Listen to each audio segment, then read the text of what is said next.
And it's a couple weeks ago, they beat Dallas, and you said, when you win that way, does it make you more or less likely to go out and add?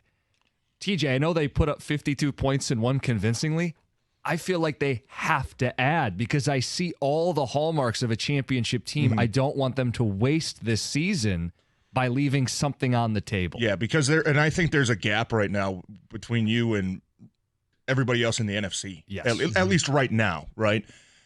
We know that teams that are close are going to make a move, right? So if you stand pat, you're letting them close that gap on you. So I think that, no doubt, I think we all agree, and I think they know it, that they have to do something when it comes to helping out the pass rush. Because if you don't do it, Green Bay might do it, right? Minnesota might do it. San Francisco, we know seemingly every year they make something. A move where it's like, geez, like why can't we do something like it? So I think if you choose.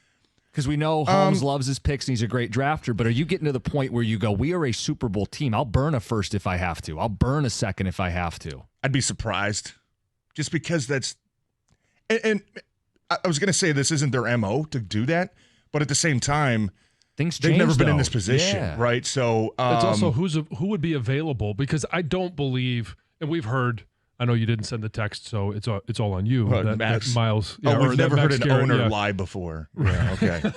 Wait, are you saying that? Are you saying that's still on the table? I'm not opening the door, but come on, TJ, come on. We've never heard somebody say, "Well, we're not trading him," and then 3 days. I'm not saying it's going to happen, but come on. Myles Garrett and Max Crosby, let's just say they're off the table. Yeah. Who else would require a first-round pick?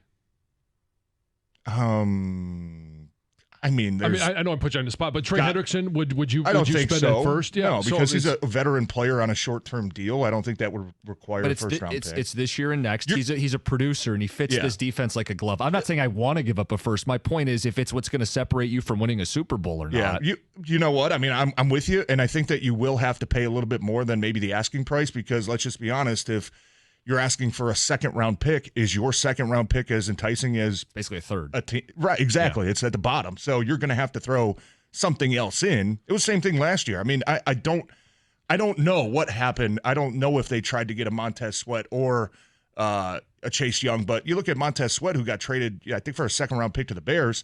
Well, that Bears second-round pick was a end of the first-round pick, basically, right? They were picking at the top end of the second round. If you offered a second-round pick, like you said, Jim, you're picking that's in the 60s. That's not as enticing. So if it does come down to that where they want to get a high-end player and give up a high-end pick, I think you're going to probably have to overpay a little bit just because of where you're projected to pick when it comes to the draft. It's going to be some lower picks.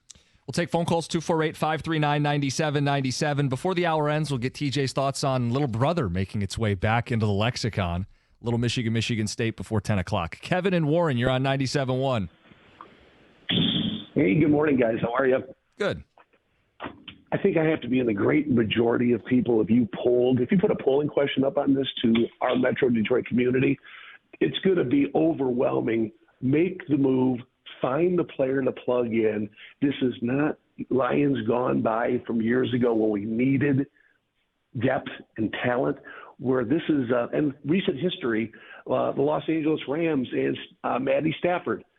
You want to make a trade, and you want to grab it now. This is a full no-brainer. You got to do it. Upside, downside, you know what? You give up the picks. But, again, Holmes is such a good drafter that, you know what? You give up a first or a second or first and a second, and you're going to pick later, but you still can pick up talent. And I'm just all aboard. And I think, again, I would love a polling question. If you guys want to put one up and see what the fans think, I think you're going to find it's like 90%. I don't know who's holding on to draft picks when you got a chance to win it all and get that monkey off your back. So full steam ahead, pick up the best player and go for it. The next year we got Hutch and this defensive end together.